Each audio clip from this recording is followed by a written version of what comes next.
It's really about remembering the people that have served and the people that gave their lives. And I think the most important thing, and I've had many veterans remind me of this, it is about the people that passed in service to the country.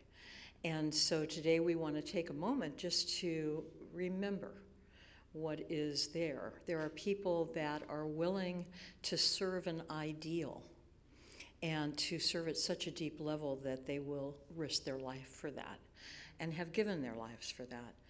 The Bible, it says that there's no greater love than that someone would lay down their life for another. And so that is what we're remembering today, is the principles that they stand for. Because one of the greatest things that we can do is to bring those principles into our lives and to live them in respect as a living memorial to the ideals that they were willing to put on the line. And so I do want to make mention of the fact that we have a number of veterans that watch us every week online and that come to service. And today I know that they are remembering their companions and giving thanks for the fact that they have come together in such a way that they could work as a team and could know that they were there for each other in such a deep way. So I'm not mentioning names, although there's a number of you that I'm sending out love to. I was thinking about you all today. And with that, I do want to also give thanks, and that is what a lot of today is about, is giving thanks. I want to give thanks to the people that make our service possible. And that starts with Jean in our balcony. And so grateful to have you here. I'm knowing that that is a very good thing. Thank you for making it possible for people to hear us and see us online and hear us in here. Yes, we can clap for him and be happy. And also saying a great deal of thanks to Peggy Huber, who is online as our host today.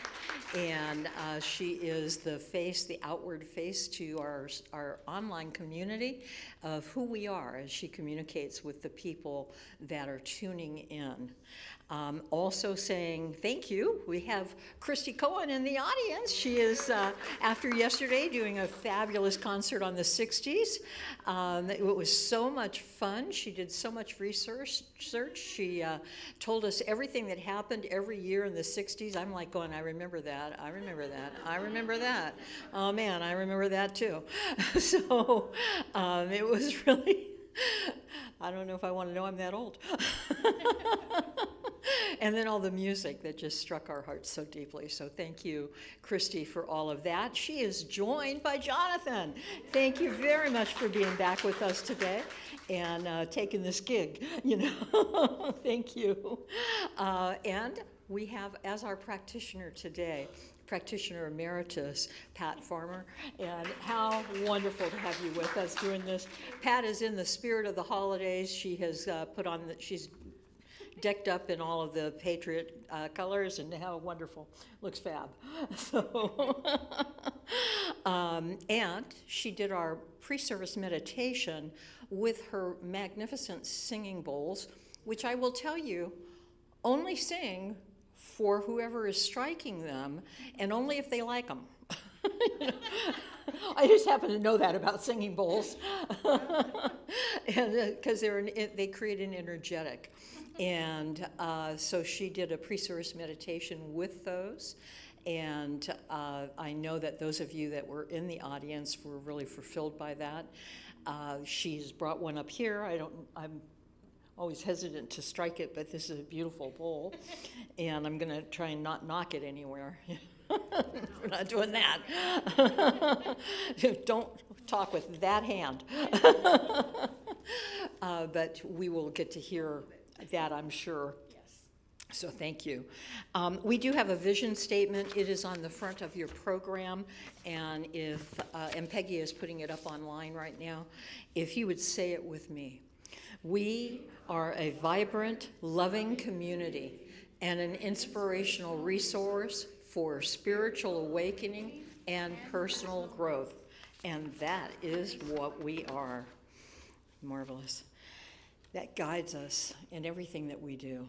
And I love the way that it works together with all of what we are about. I do want to mention we have a ministry of prayer, and we have 20 practitioners and 2 ministers that take your prayer request to heart, and we act on those, knowing that God is in the middle of the affairs and the situations and the concerns that you have, that God is there doing good things, and we know that with God all things are possible. And so we do hold you in prayer. We do that. We do a general prayer every day for the entire congregation, and that means everybody that comes and is attached to our community in any way. However, when you give us a prayer request, we can specialize prayer for you.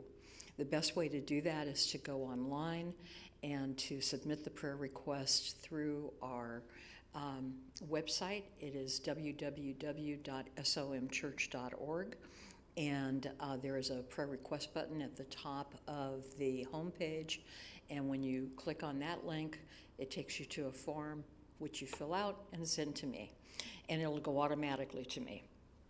So I'm just wanting to invite you to take advantage of that, because it personalizes it for you. And I love hearing the results, because we get notifications in about the success of prayer all the time. And I want to thank those of you that write us back, same form, write us back and say, this is the prayer that was answered for me. And so thank you. We do love to hear that. We know prayer works, but we are delighted when we get to hear it in that manner. So with all of that said, it's time for our opening song. So Christy, you want to lead us? And I remind you, this is a sing-along, so let's not leave Christy out on the limb here on her own. Let's actually, yes, the lyrics are in the program on the purple sheet.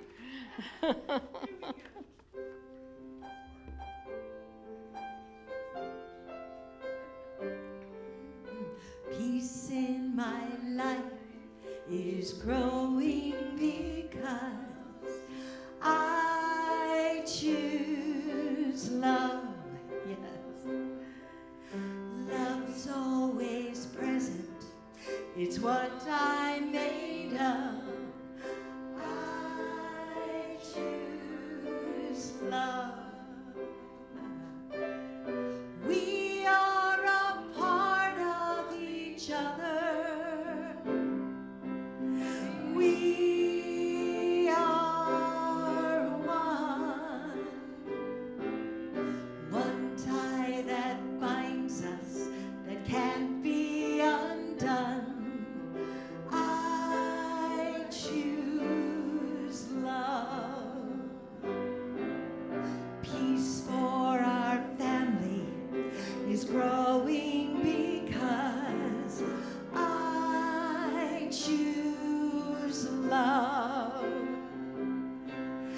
Let love be present is what I'm made of.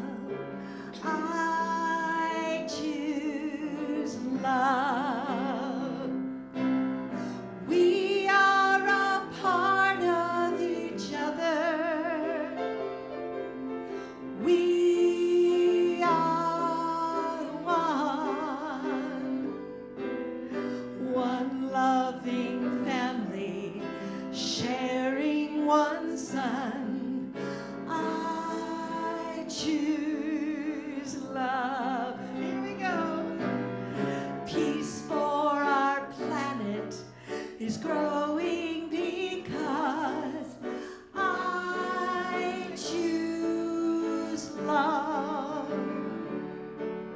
Let love be present. It's what I made of. I choose love. We are a part of each other. We are one. One choice unites us. Let this be the one.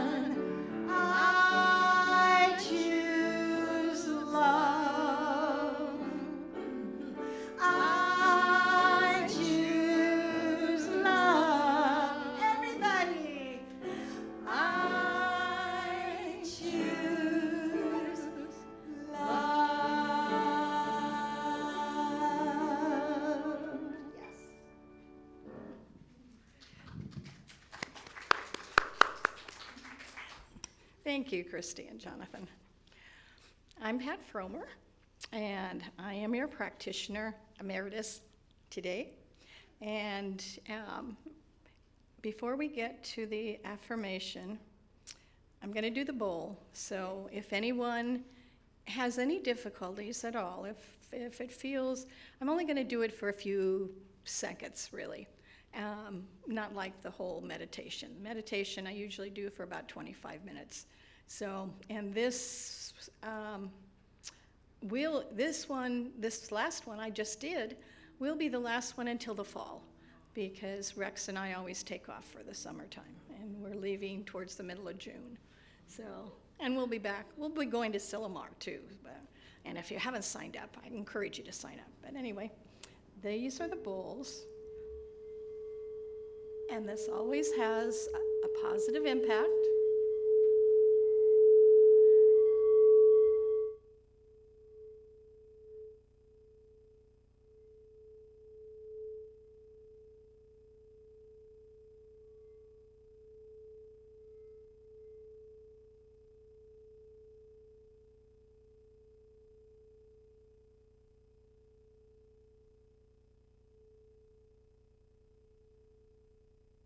Really neat is that they keep going.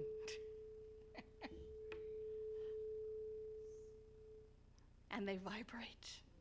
And the vibration is really, really neat. So now, our affirmation is in our brochure. And if you'll join me in it, all that I have, all that we are, is a result of what we have thought. Mind is everything. What we think, we become. In the end, these things matter most. How well did you love? How fully did you live? How deeply did you let go? From Buddha. Terry always chooses such nice ones. And before the invocation, I just want to say, because it is Memorial Day and I'm all dressed up, and my family has always been about service. And when I was thinking about Memorial Day and all the men, the women always stayed home and served at home. But my son-in-law was in the Navy. My father was in the Navy. My grandfather, my maternal grandfather was in the Army. My paternal grandfather was in the Navy. And my great-great-grandfather was in the Navy. So I have a history of service. And luckily, every single one of them came home at the end of whatever war they were fighting. And they all fought in various wars. And I'm very proud of them and the fact that we have all of that going on in our families. And we have such a wonderful, united armed force service. And if you will, close your eyes if you're comfortable with this as I do the invocation. And know with me that there is one life, one truth, one power in the universe. And that truth, that power, that life is God. For God is within everything and is everywhere. There is nowhere where God is not. And I am part of that. And God is part of me, as it is part of each and every one of us within all things. And I know that this service will provide exactly what it is that each person needs for today. And for the rest of the week, we get such wonderful messages from Reverend Chris. She is such an inspiration to all of us.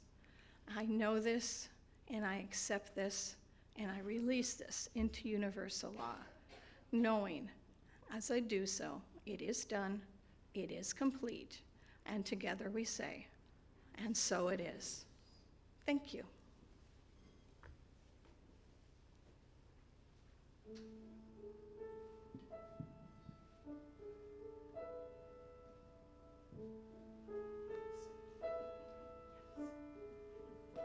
I am a gift, no matter what age, no matter how I look, there's beauty in each stage. I am a gift, and I promise every day, when I look in the mirror, I'll say, I am a gift.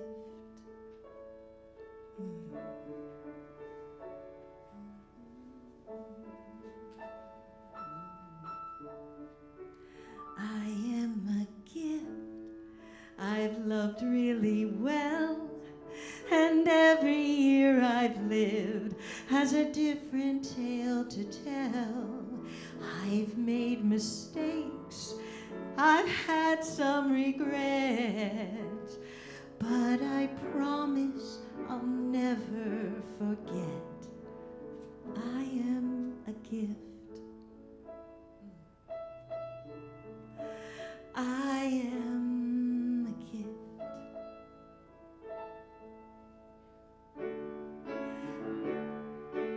There may be times when I forget the truth about me, when it seems time and youth are just marching on without me. That's when I might need you to find me, and ever so gently remind me that I am a gift, a precious child. I'm put here on this earth, but only for a while. So I make this vow, and I say it with love, that I am perfect and whole and enough, and I am a gift. Guess what? You are a gift. We are a gift. Put your hands on your heart, everybody, and say, I am a gift.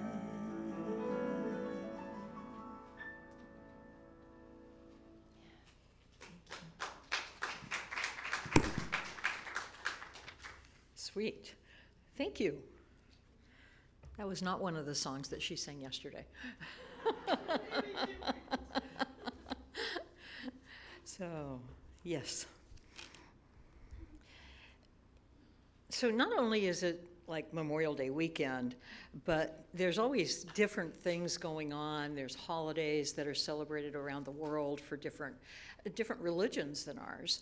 And what I love about religious science is the fact that we look at the truth in all of the world religions, because we're looking for the truth that is in each one, and therefore I can pull from anything, and I like that. So, because I'm pretty eclectic, and today, one of the holidays that has been celebrated and actually has been acknowledged in the United States and by the United Nations is the day of Vesak.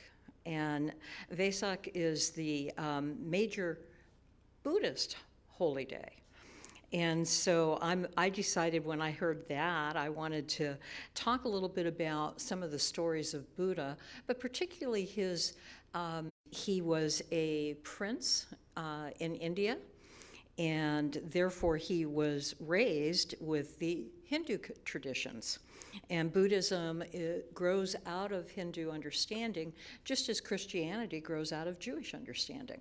And so I think it's always important to notice that religion has this evolving way of being, and pretty soon you have all these different denominations that are practicing, and everybody will tell you that they're practicing the original one. And I studied with the Dalai Lama at one point. He said ours is the original because the Buddha sent somebody to Tibet to teach us. And then I studied with Thich Nhat Hanh, and he said ours is the original because it traveled across the southern part of. So, you know, I'm just telling you, there's everybody has it, and I love the fact that that is true, and that it's true. We see it also with how Christianity has evolved, and matter of fact, one time I met a young woman from China. I was at Disney World in Florida. I'm trying to buy a Kuan Yin in the Chinese pavilion, and I'm chatting with this girl who has come over from China. She is working in the pavilion. She knows English very well. However, she is very homesick. You know, she's only been here for like 6 weeks, and she hasn't established the relationships that will hold her, and she's just extremely homesick. And as we're chatting, and if you know me, you know everybody talks to me about everything that's going on in their life. And so she finally says, well, what do you do? And I try to explain to her that I'm a minister, and then she's trying to figure out if that's like a priest, and, you know, not quite. And then she's like, well, you know, that means you're Catholic? And I'm like, no, that, you know. So now I'm trying to explain the evolution of Christianity, you know. And I finally said, well, you know how in Buddhism, there are a lot of different sects that teach the same teaching slightly differently, and there's always somebody that said, oh, I have a better idea about how to teach this, and then that begins its own school. And she says, oh, yeah. I said, well, we're the same way. She goes, oh, yeah. So, you know, one of the things to realize in life is we're all the same way. You know, and if you can keep a hold of that fact that we're all on a spiritual pathway, and we're all bringing our own inner knowing to a teaching that has been evolving for all of humankind, if you can keep that in mind, I guarantee you that your spiritual path is going to open in amazing and beautiful ways. So, anyway, this day of Vesak is about honoring the legacy of Buddha. And generally, the traditions vary depending on which particular denomination of Buddhism you're in. But in general, they're talking about his birth, his enlightenment, and his passing into nirvana, which is that ultimate place of merging with the One, where you get off of the wheel of reincarnation. So, and it was recognized by the United Nations in 1999 as a legitimate holiday, and it is really, no matter how it's celebrated, it's about embracing the teaching, the principles of the teaching. And so they really are about bringing forward mindfulness, which we practice, compassion, an aspect of the divine, that coming forward as nonviolence, inner awakening, the concept of each of us awakening to this that is our true self, and caring for all living beings. And so one of the things that Buddha said is, you yourself, as much as anybody in the entire universe, deserve your love and affection.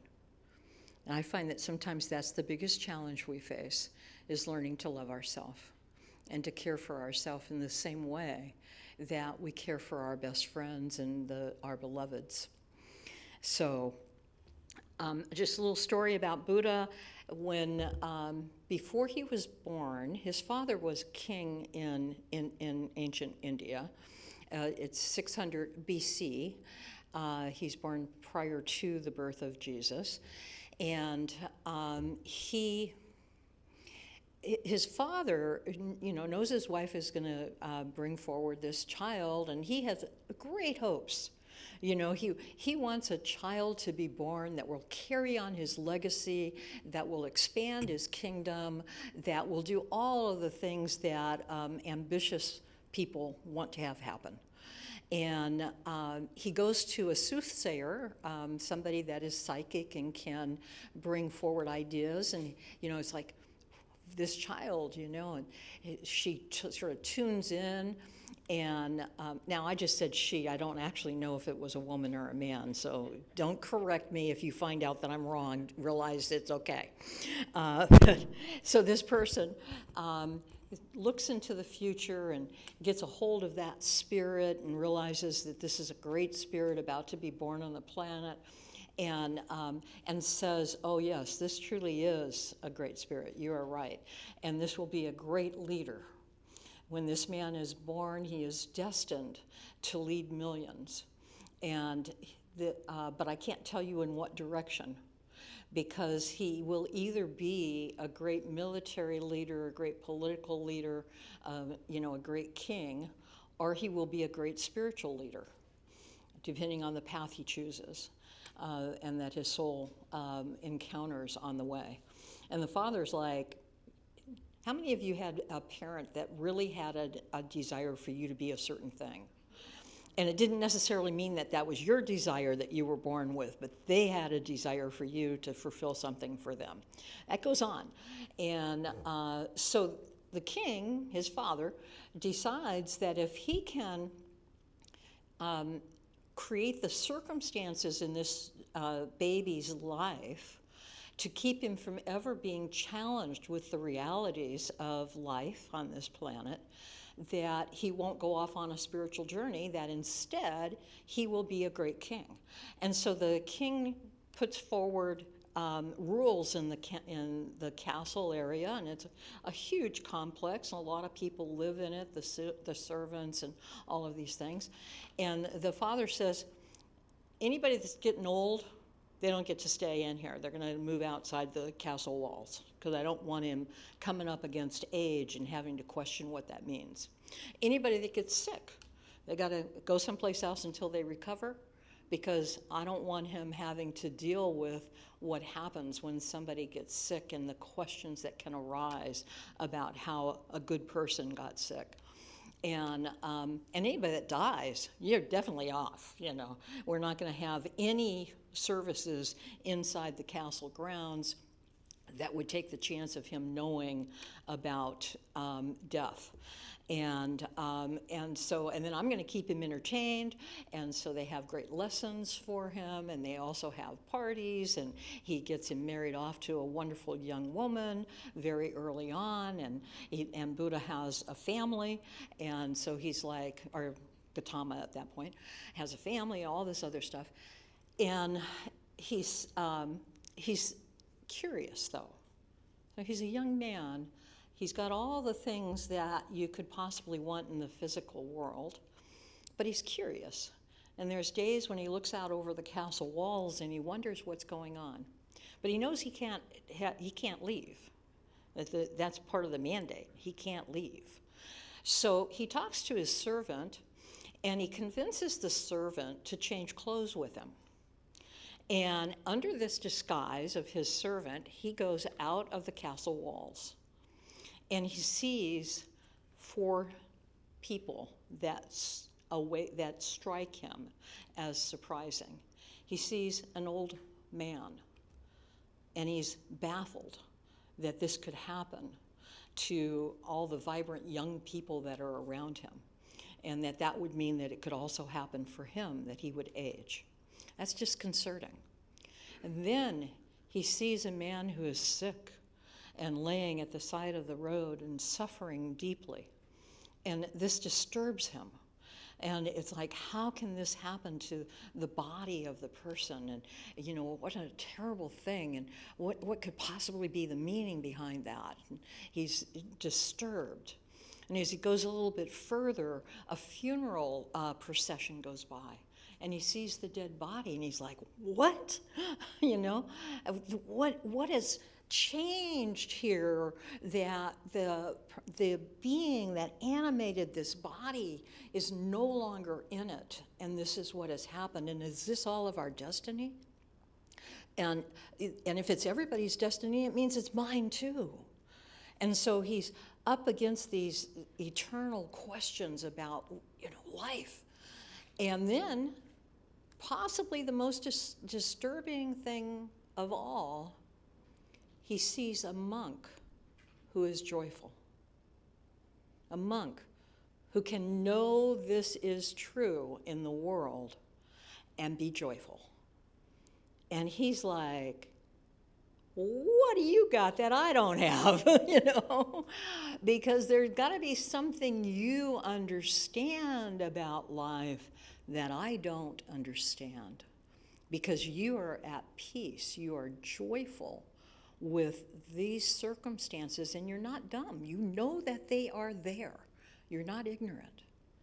And so he's like, what is going on? And he goes back to the castle, and he's trying to pace around and figure it out. And he finally decides that he's going to have to leave. He's going to leave his wife. He's going to leave his son. He's going to leave his father and his mother, who he's deeply loved. And he's going to go search for the answers, because he wants what the monk has. And he disguises himself again, and he leaves the castle, and he leaves the city of his birth. And he begins to study with various Hindu masters that he meets along the way. And he tries everything. He tries the number of different masters. He learns their lessons. He looks deeply into things. He does meditation. He does fasting. He said at one point he fasted so much that his belly button touched his backbone, because he was certain that it was somehow in denying the flesh that he would learn what was beyond the flesh. And so he did all these different things. And he finally, at one point, after years, so this did not happen overnight, and I think that's the biggest thing I want all of us to know. After years, he gets to the point where he just says, listen, I'm just going to sit under this tree until I understand what's going on. And he goes into meditation under the Bodhi tree. And he is challenged by Maya. He is challenged by the god of illusion. And he has to deal with all of the temptations. This is exactly like Jesus being out in the desert, wandering around and having the devil challenge him. And so an important part of spiritual journey is being willing to listen to those challenges and answer with truth. And interestingly enough, the pathway is often opened up for us through the three things that he saw first. Watching people age, and coming to realize that that is life, that the illness, that unexpected illness happens not as a punishment, but as an opening into a spiritual pathway that we might not have chosen. That when we are willing to recognize that this body passes, but the soul does not die, that something more is happening, we open up to greater understanding. And so I think it's important for us to begin to realize that these things that can be perceived as challenges, these things that are difficult to understand, are there not as a punishment. They are there as the opening to the spiritual pathway that your soul can walk and answer when you're willing to take that on and to directly deal with it. And through that, what happens? Joy. Joy. Because you're not afraid. You're not afraid that if you die, somehow or another, who you are really perishes. Joy, because when you realize that it is possible for more than one thing to exist at one time, and that there is the possibility of greater understanding and learning, then we can bring meaning to the challenges that we face in life. And that's what we're really here about, each one of us, on an individual journey to find meaning in our experiences and our lives. And so it's not about necessarily never having a challenge. That didn't work real well for Buddha. He wanted to awaken. There's something he needed to have. And I have really amazing examples of this. Jean Houston, my teacher who just passed last week, said illness as awakening to your spiritual journey and to new depth, to realize that opposites exist at the same time, that suffering and growth, that pain and joy can exist at the same time.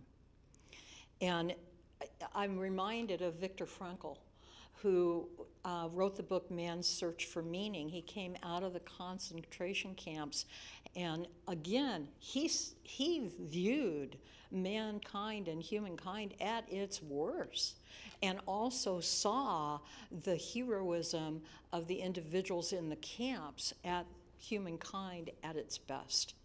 And he realized that for us, it is important to bring meaning to suffering when it happens. And there's one part of the book that really stuck with me, because he was talking at one point. He came to the U.S. and he was a psychologist, and began to develop his own therapy and understanding of how what he calls logotherapy, the search for meaning, the need for meaning in our suffering.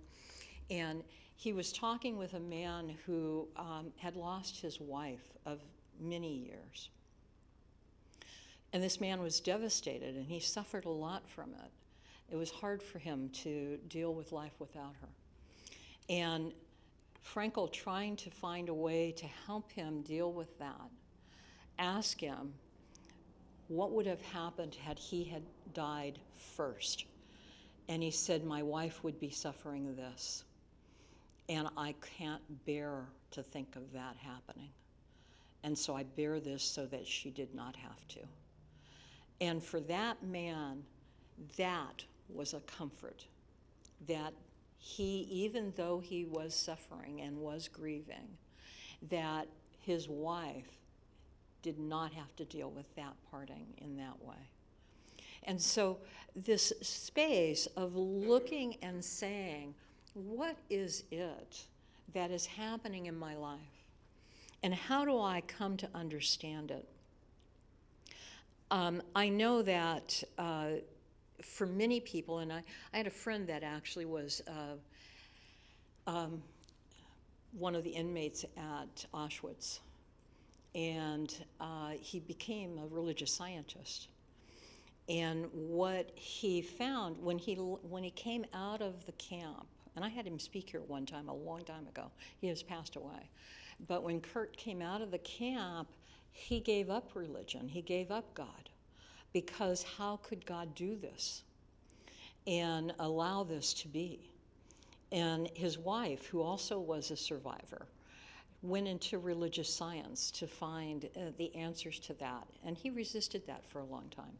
I met him at a Silomar, and I must have been to him like the joyful monk in Buddha's life, because he didn't come to Silomar because he was a religious scientist. He was not.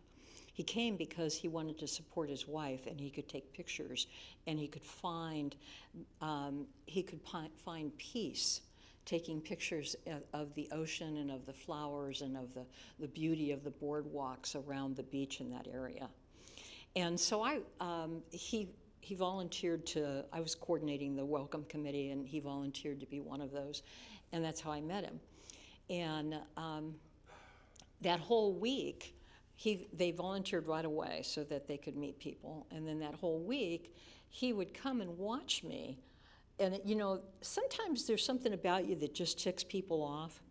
you know, and I could see this critical eye. He would come and he'd stand at the bottom of the steps and he'd be watching me greet everybody. What could be better than having a 600, 700, 800 hugs at first thing in the morning?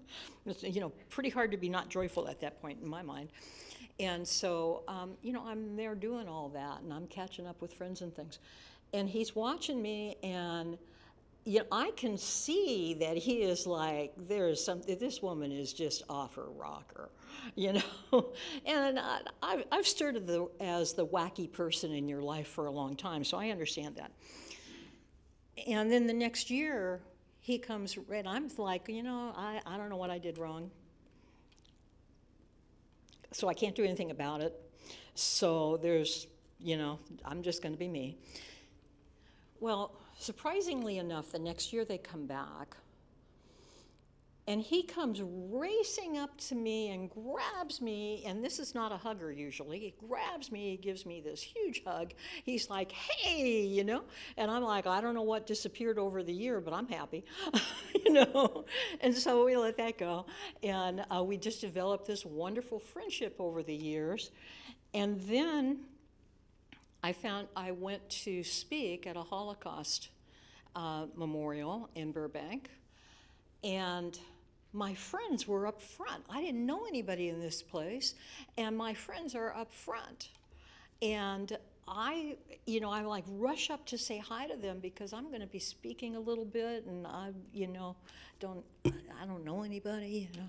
And so there was, oh, we're so glad you're here and that we're represented, and and so we chat for a few minutes, and then I go to where I'm supposed to sit to wait to go up on stage, and Rosalie goes back in the audience, and Kurt goes up on stage.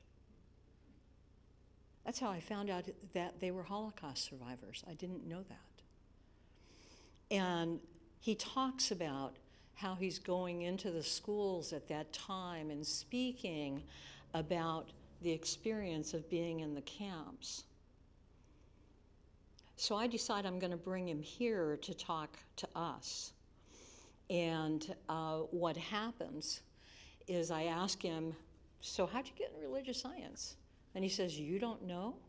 And I'm like, no.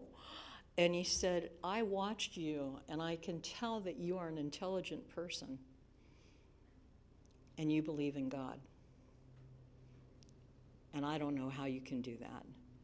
And that made me look and try and find a God I could believe in. And that got him into religious science. And that got him into an understanding of the divine that freed him from the misunderstanding of what it means for humankind to actually have the power of choice, even when we make bad ones. And he came to peace. Now, what did I do? All I did was be me. What do? You be you. And as you move through the challenges of life, as you move through that, you set an example for how people can find joy side by side with suffering, that can find beauty side by side with the horror of the world, that can find the good in yourself and in your experiences, and can find the meaning of those experiences. I was reading today a friend of mine, a woman named Linda Brimmer. She's an amazing woman, and I've worked with her on the Science of Mind archives. She is one of the council for CSL, Centers for Spiritual Living. She's on our core council, and she's an amazing woman. She's been in the tech world, been very successful. She's like me, a Spanish-American, a Mexican-American woman. I'm successful, and brilliant. Well, she sent me her a book that she wrote a chapter in. The book is called The Turning Point, and her chapter is in the focus of the book is individual people that have come up on challenge and used it as part of their spiritual journey. And she spoke about 27 years ago, she was diagnosed with cancer. And what that whole experience was like for her. And yet, what she got from the experience was a deeper connection than she'd ever had before with her intuition, which she called Milagro, the miracle. And that voice guided her through the experience and the healing of cancer and the success that it brought to her career, because suddenly she went from somebody totally focused just on the project and getting it handled in a world that focused on that, to being a woman who could listen with empathy to people and still get the project done. She became a practitioner, and she's a wonderful, wonderful presence to be with. She spoke about that space of the little miracles that inner voice leads her to in the guidance of healing, in the guidance of living in this life. And that is the awakening that Buddha is talking about.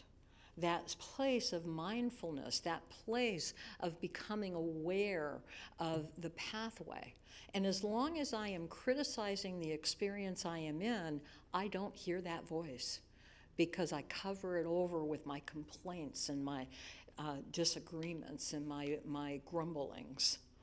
But when I move to a place of being in this moment, I can listen to that inspiration and be guided by what it is that is mine to do and what is not.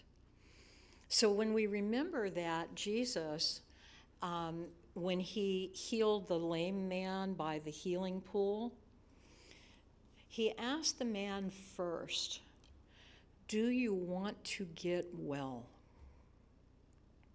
He's asking about what is the intention that you have. Do you desire to suffer by continuing to create the mental atmosphere of suffering, no matter what the physical condition is? Or do you desire to get well? And what does that inner voice tell you is your pathway of healing? What is it that is yours to do that bring this about? Now, I have to tell you that we're running short on time, and I have a lot more to tell you. So I think maybe next week you should come back because I got like another 10 set of notes about this important subject of how do we use our everyday life as the guide to our spiritual unfolding. And so to be continued. That's the best thing I can tell you. Okay. Too many good people to talk about. What can I tell you?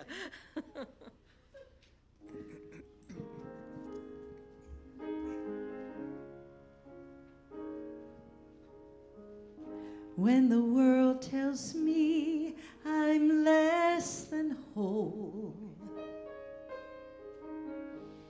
I hear these words spoken from my soul. A child of mine does not inherit disease, and I remember what my heart already knows. The part of me that is you knows only health and wholeness. The part of me that is you knows only love and joy. The part of me that is you is divine and ageless, like a compass pointing to a north that's true. I bless the part of me that is you.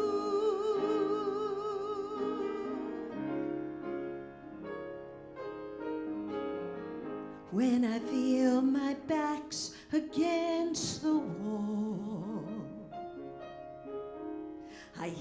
hear a voice say fight, but I refuse the call. As your child, I choose the higher road, and I know you'll always be here if I fall.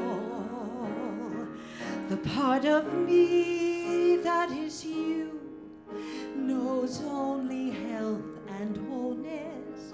The part of me that is you knows only love and joy. The part of me that is you is divine and ageless, like a compass pointing to a north that's true. I bless the part of me that is you. You are the truth of who I am. I am a child of light.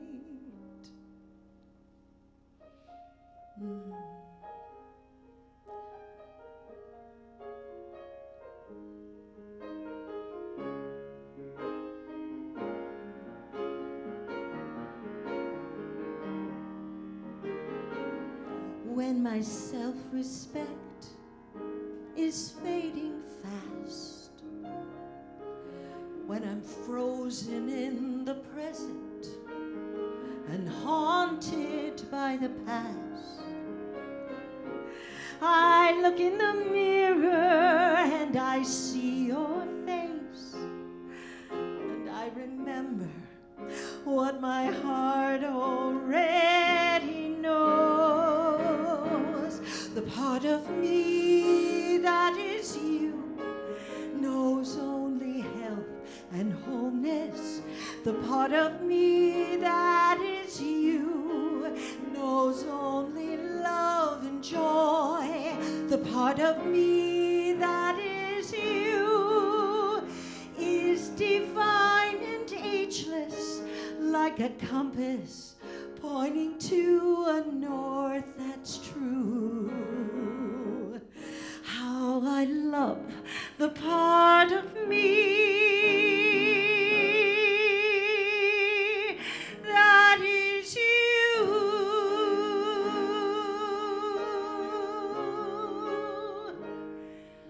It's all you.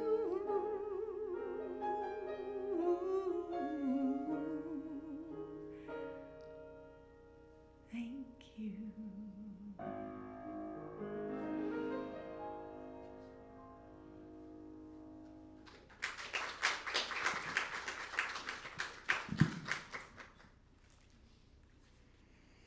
It's time for our healing prayer.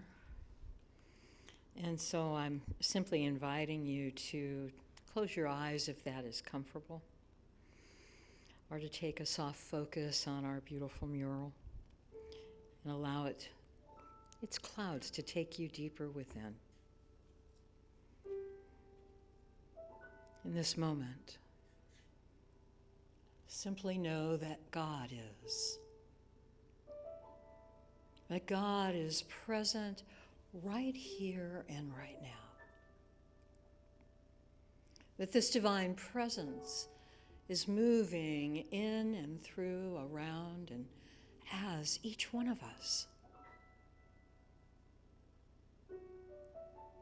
God, the love that vibrates in everything, that is the life principle that brings forward all form, that great compassion that knows that there truly is only one life, individualized as all of manifestation, vibrating with that life, that movement of energy, power, light.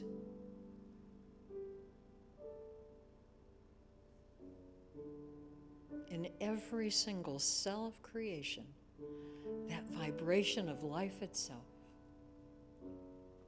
God present in this very moment as the passion that is that vibration of love, that desire to express, to bring forward what is its nature into physical form, to bring forward the individuality, the uniqueness, and the holiness of every single person, place, and thing.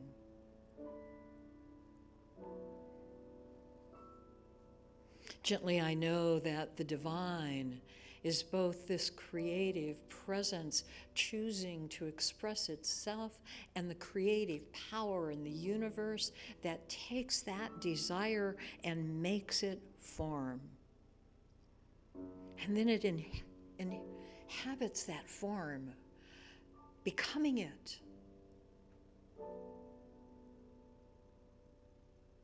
And then moving on to become something more. That divine circle of creation, of becoming and releasing and becoming more. For life itself is eternal. Gently, I know that love itself is eternal. And these two things, life and love, are always bringing forward creation through that eternal law that manifests this in this world that we call body.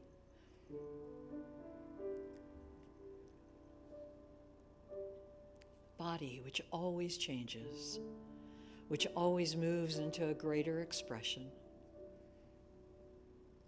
Gently, gently, I know that within each of us is that individual seed, the God seed, that is the expression of who we are here to be, that it contains the passion for what is ours to do and to be and to become. And so in this moment, I know it is moving within each one of us to bring forward something great and wonderful, something in fuller expression and expansion than has ever been experienced before. I know that each one of us is filled with the light of the divine, and that is joy.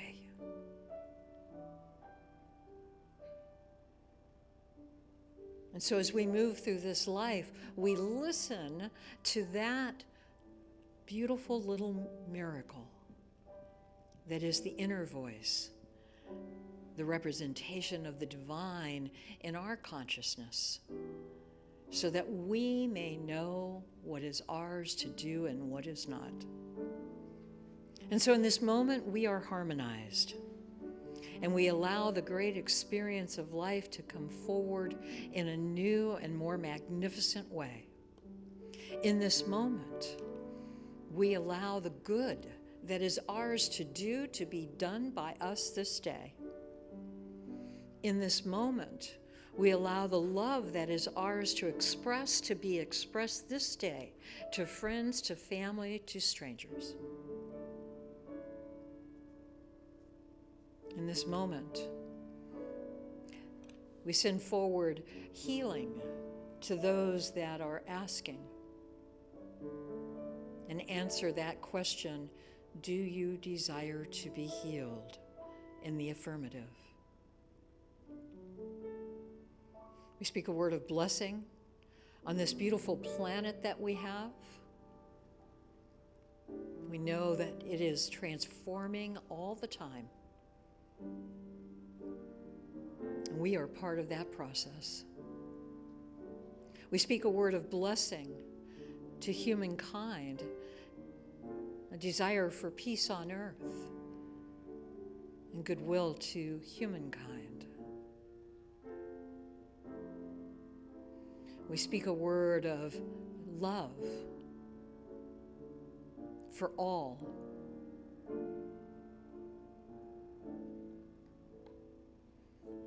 Gently, we allow ourselves to send forward a blessing to every church and synagogue, every mosque and temple, every sangha and gurdwara, every house of worship, every place where people gather, the holy ground of nature that inspires the movement of peace within and realization of who and what we are. We speak a word of love for this, our sanctuary for spiritual living, for it is here that we come to be transformed by the renewing of our minds. We know there is great work for us to do, and so we simply ask to be prepared. Lord, prepare me to be a sanctuary, pure and holy, tried and true, with thanksgiving. I'll be a living sanctuary for you. Lord, prepare me to be a sanctuary, pure and holy, tried and true, with thanksgiving. I'll be a living sanctuary for you. Lord, prepare me to be a sanctuary, pure and holy, tried and true, with thanksgiving. I'll be a living sanctuary for you.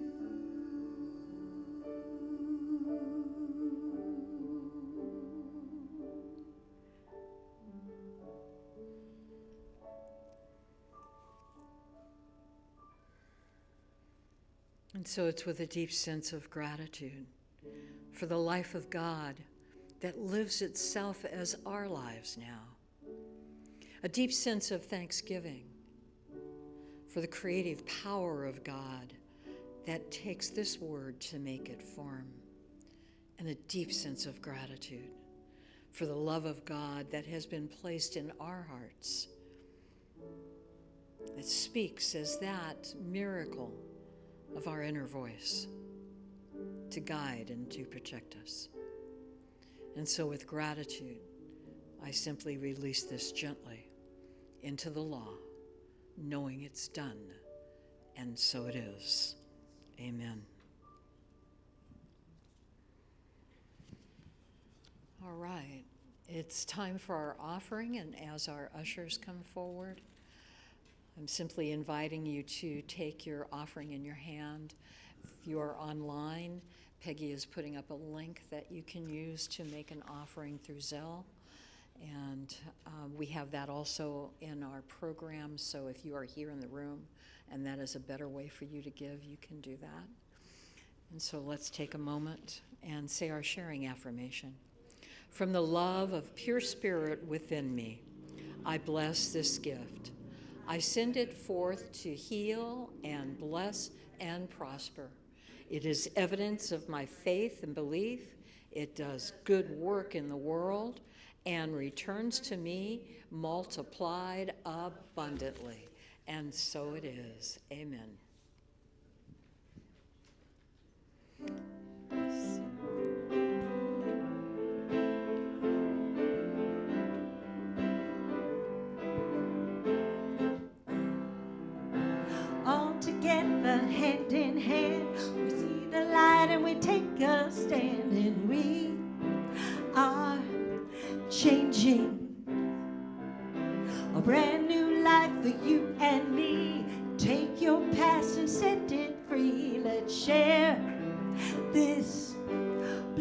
day.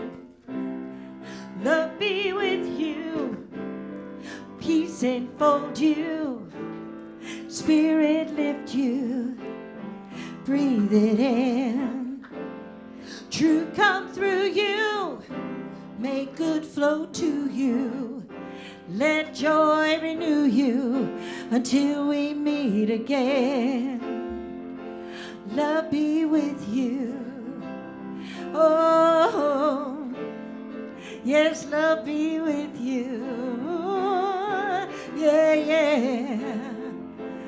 Love be with you.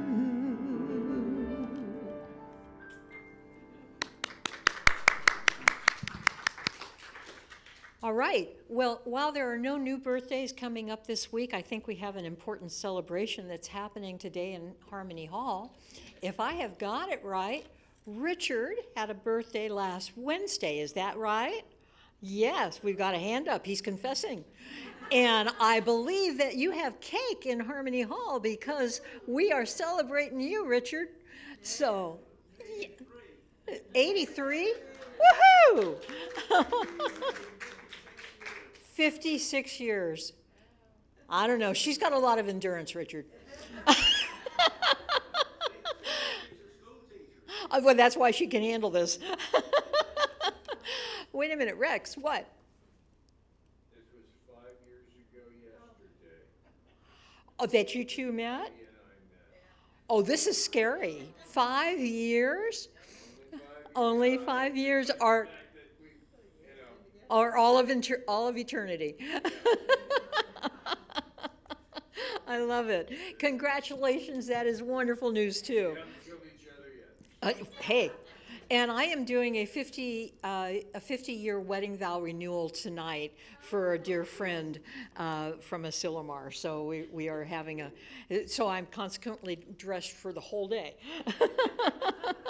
All right. I do want to let you know that our solar fund is moving along, that we actually, to date, unless somebody has slipped a little offering in that I don't know about, to date we have $61,000 towards the 105 that we need. We know that that 15,000 is out there for the grant that will be approved in the middle of June, and our desire is to have this paid in full. So I want to thank everybody who is giving to this, because what we prove is that when we work together for a common goal, we manifest that we desire. And I invite people, if you are listening online and you want to help us become part of that wave of solar energy, financially responsible in our own affairs. I was thinking about it, and we paid over $21,000 in the last 12 months to use Southern California Edison alone, $21,000.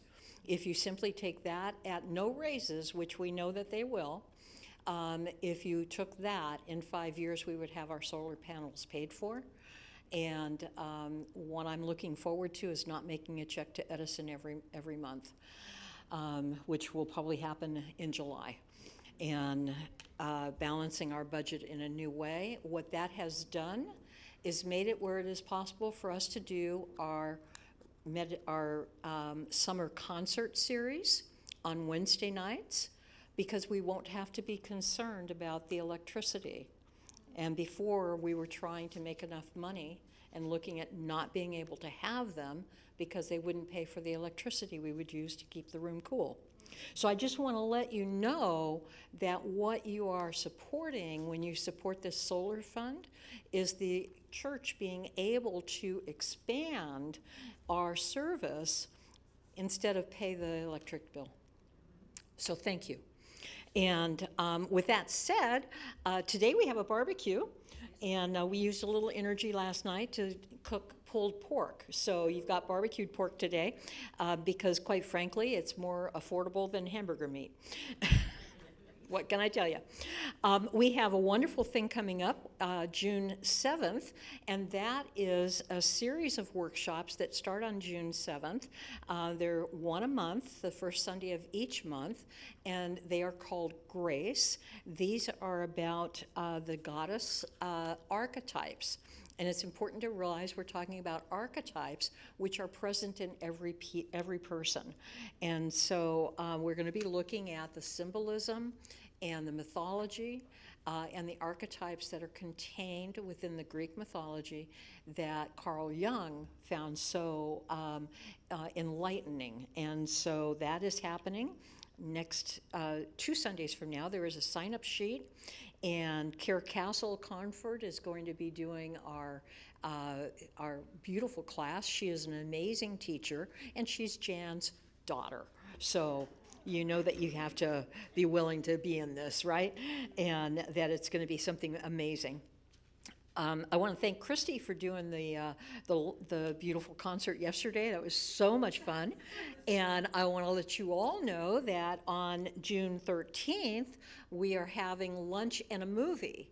And so we're going to have the same thing, but this is being hosted by Cindy Jaime, and she's picking the movie. She hasn't told me which one yet, but we're going to be doing lunch and a movie, same idea. Come in, have a joyful meal together, and then watch a movie and laugh and talk. So that's going to happen on June 13th. And then our first summer concert actually is Sunday, June 14th at 1:30, and it's going to be Mary Eckler and Carson Christ, who is an amazing singer. And we had him last year. He's absolutely wonderful. It's going to be Sunday after church, and then we will go into our Wednesday nights in July when we're not having to pay that extra electricity.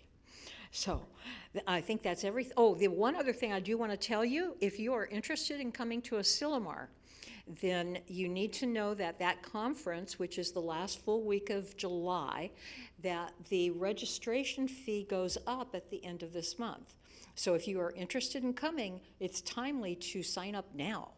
And you will find the website. We've got a poster outside. It is Christina Collins Ministries, wildapricot.org. And if you are interested in a week-long experience of love and expansion and fuller expression, that is the place to do it. Christy's nodding. And amazing music, just amazing heart, and amazing teachers.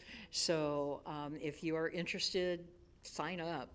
I think that's all I've got to say. Let's stand for the peace song. Yeah, and you can stand up and look back because we want to wave to the cameras so that the people online can see us. And there are already people in the kitchen getting things ready for us.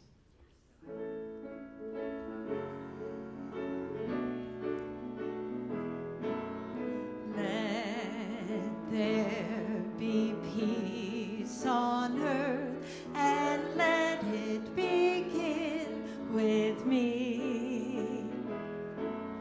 Let there be peace on earth, a peace that was meant to be.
it is this thing called life. It is this thing called life. Life is in my mind.